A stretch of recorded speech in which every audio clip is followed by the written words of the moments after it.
Bonsoir Gaël. Bonsoir Clémentine, bonsoir à tous. Comme tous les lundis, on est ensemble pour 10 minutes de sport. On va revenir sur un gros week-end ce week-end.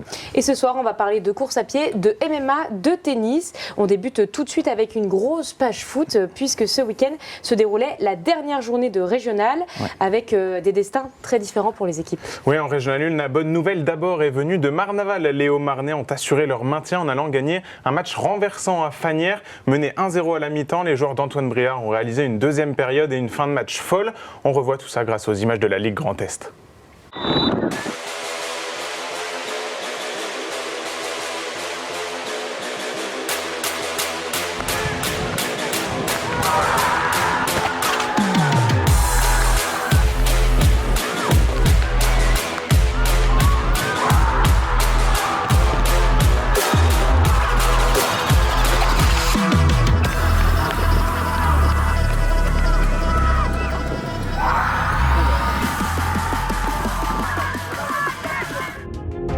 Je suis très heureux de mes partenaires, de notre match.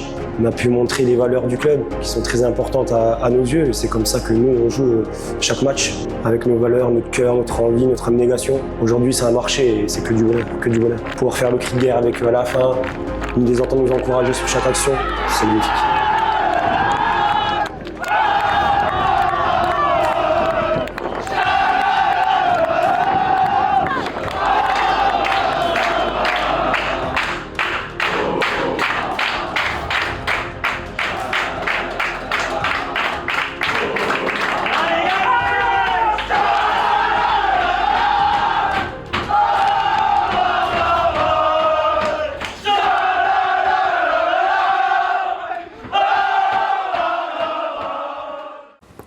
Les Chaumontais, eux, se sont également imposés à Bonny, mais en terminant 11e, les Hauts-Marnais ne connaissent pas encore leur sort. La Ligue va maintenant désigner le moins bon 11e des 3 poules de Régional 1, selon des critères bien spécifiques, d'autant que Chaumont est encore sous le coup de procédure de retrait de points pendant la saison.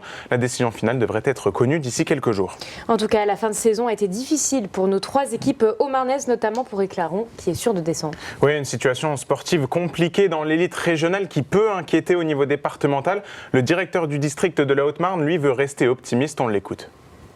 Le sportif, ça reste quand même l'essence de notre activité, ça reste la vitrine aussi de notre activité, même s'il y a plein d'autres domaines aujourd'hui où la Haute-Marne se fait remarquer et dans lesquels elle excelle aussi et dans lesquels elle se démarque par rapport à des districts qui sont des fois 3 fois plus gros qu'elle. Mais le sportif reste quand même essentiel et on peut pas avoir cette double vitesse, c'est-à-dire un dynamisme dans certains points et puis le sportif qui coule. Donc oui, évidemment, c'est inquiétant. Et c'est pour ça qu'il faut qu'on redouble d'efforts pour terminer ce virage dont je parlais tout à l'heure sur les infrastructures. Pour moi, c'est la clé de voûte. Il y a aussi cette remise en cause à faire par les clubs, entre eux, mais aussi au sein même de chaque club. Et puis nous, continuer à développer nos actions, par exemple sur le perfectionnement des jeunes.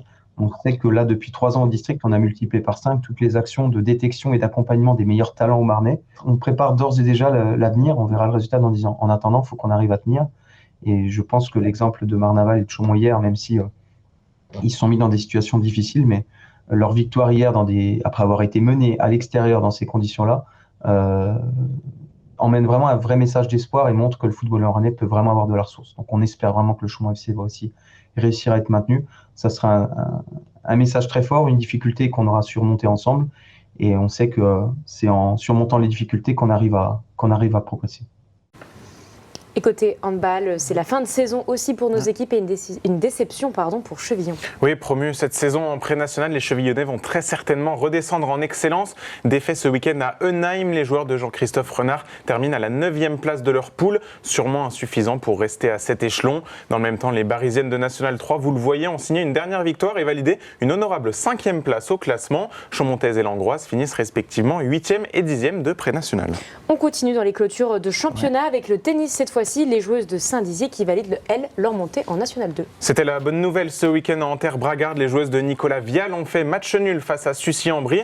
Match nul suffisant pour garder la première place et valider donc la montée en National 2, 14 ans après la redescente. On écoute le directeur sportif et entraîneur du CO, Nicolas Vial. Cette année, on avait l'objectif de monter en N2 et l'équipe 2 aussi de monter en pré-national, on appelle ça DSCL maintenant. Et donc, mission accomplie. Déjà, l'objectif, c'est de progresser. Et puis après, essayer au moins de finir dans les... se maintenir, c'est le minimum. Et puis après, pourquoi pas une troisième, une deuxième place pour pouvoir recevoir 3 fois l'année d'après. Et puis après, suivant les poules et comment ça peut tourner, on ne sait jamais. Il y a une vingtaine d'années, on a fait 4 montées d'affilée pour arriver en N1B. Bon, je ne dis pas qu'on va arriver, qu'on montera l'année prochaine, mais bon, on ne sait jamais, il ne faut jamais dire jamais. On enchaîne avec de la course à pied, Gaël, et le très attendu semi-marathon de Bourbonne-les-Bains. Et sa deuxième édition qui a battu le record de coureurs. Ils étaient plus de 500 à prendre le départ dimanche dans la cité thermale. Et dans la course individuelle, 2 d'entre eux se sont vite décrochés, vous le voyez. En l'occurrence, le favori Benjamin Paulin, qui est champion de France du marathon et des 100 km, et accompagné par, devinez qui, le jeune Gaël Hulin, que l'on vous a fait découvrir il y a quelques semaines. Les deux ont fait course commune pendant 10 km avant que Paulin ne se détache pour l'emporter en 1h07. Le podium a été complété par le Chaumontais Mathieu Relange.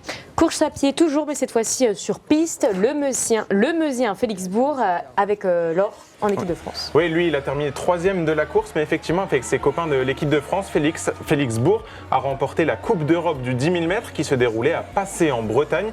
Une nouvelle médaille tricolore pour le natif de Bar-le-Duc. Avant de passer au portrait de la semaine, direction le lac du Der et des championnats de France de jet ski. Avec plus d'une centaine de pilotes, les meilleurs même de France et de Belgique, étaient en lice ce week-end au lac du Der pour les championnats de France. Il y avait plusieurs épreuves au programme, dont la vitesse et l'endurance. C'était assez spectaculaire.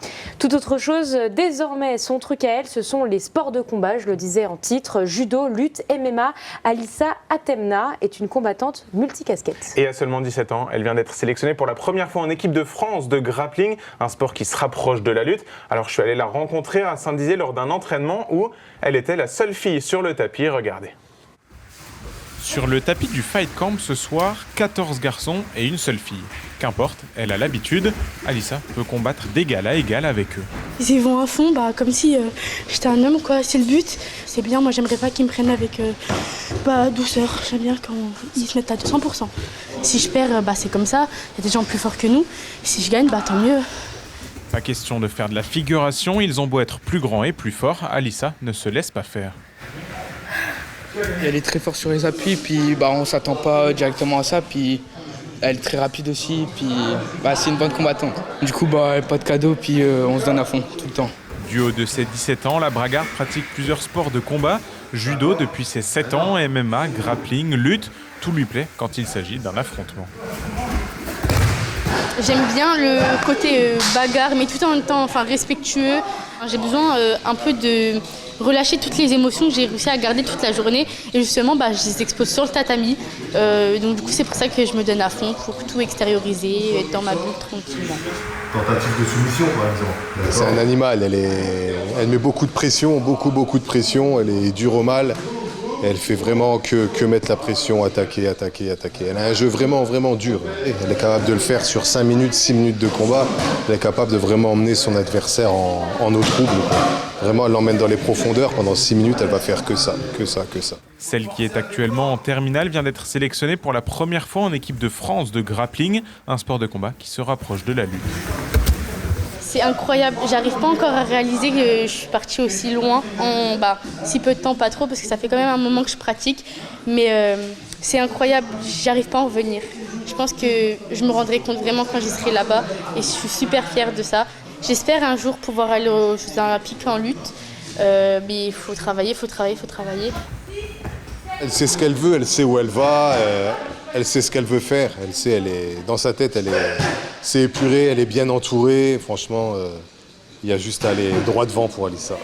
Alissa s'envolera bientôt pour la Pologne où elle disputera une compétition européenne de grappling. Face à des filles, tous ces entraînements masculins pourraient bien lui donner l'avantage. Un mot de volley, la saison est terminée pour le CVB 52. L'heure est au transfert des joueurs. Oui, et il y en a pas mal, ils ont quasiment tous été annoncés en même temps. 10 joueurs qui quittent Chaumont cet été, dont la plupart des cadres, Joseph Worsley et Mathis Hainaut, partent par exemple en Pologne. Les seuls qui restent sont Toledo, Durand et Pasteur. De quoi assurer une bonne dose de travail à la cellule de recrutement cet été pour reformer un effectif complet. On verra si la stratégie de miser sur des jeunes joueurs prometteurs est conservée au CVB pour la saison prochaine. Le rendez-vous de la semaine pour terminer. Direction Brottes, juste à côté de Chaumont, justement, pour le Trail du Pressoir et sa 4e édition.